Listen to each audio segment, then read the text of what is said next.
भेट रानी जाओ काहे कइलू लेट रानी।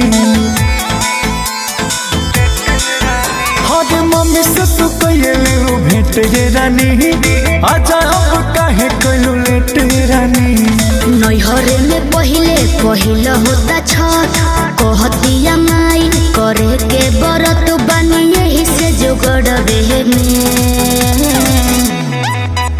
असुरख देवे के बाबे चार राजा जी हमार आजा नैहरे में असुरख देवे के बाबे चार राजा जी हमार आजा नैहरे में।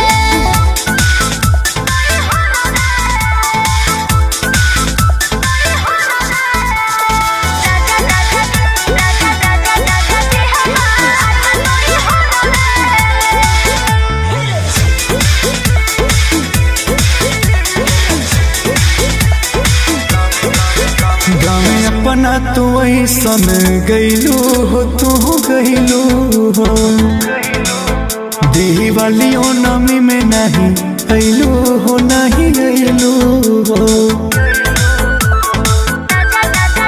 गावे अपना तू ऐसन गईलू हो तू गईलू हो दिवालियों नमी में नहीं गईलू हो नहीं गईलू हो। ससुरा से आइल बानी साल भर के बाद रही रहुए न घरवे में असुरख देवे के बाबे चार राजा जी हमार आजा नैहरे में असुरख देवे के बाबे चार राजा जी हमार आजा नैहरे में।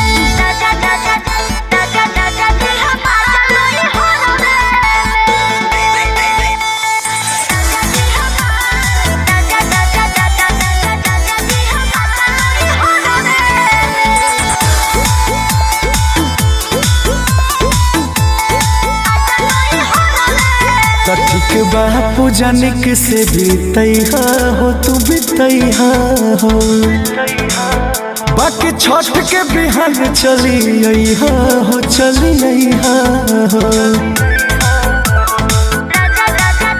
ठीक बापू जानिक से बीतैहा हो तू बीतैहा हो बाकी छठ के बिहान चली अइहा हो चली अइहा हो। गर्दा अंकुश बात कहनी निमन सबके बोलो